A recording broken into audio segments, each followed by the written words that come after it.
اب اس کے ساتھ ہی ناظرین آپ کو بتائیں کہ قصور میں 4 اگست یوم شہداء پولیس کے حوالے سے اسٹیل باغ چوک، ریلوے اسٹیشن چوک سمیت ضلع کے اہم مقامات پر شمعیں روشن کی گئیں اور تاجروں، سول سوسائٹی کے افراد، صحافیوں نے بھی شہدائے پولیس کو خراج عقیدت پیش کی اور پولیس کے ساتھ مل کر شمعیں روشن کی۔ اسی حوالے سے مزید بتا رہے ہیں ہمارے نمائندے سردار جاوید عاشق ڈوگر۔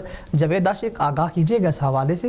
بالکل ملک بھر کی طرح 4 اگست یوم شہداء پولیس کے حوالے سے ضلع قصور کے مختلف مقامات پر شمعیں روشن کی گئی۔ ڈی پی او قصور محمد صہیب اشرف کی خصوصی ہدایات پر ایس ایچ او نے تقریبات میں شرکت کی۔ تاجروں، سول سوسائٹی کے افراد، صحافیوں نے بھی شہدائے پولیس کو خراج عقیدت پیش کیا۔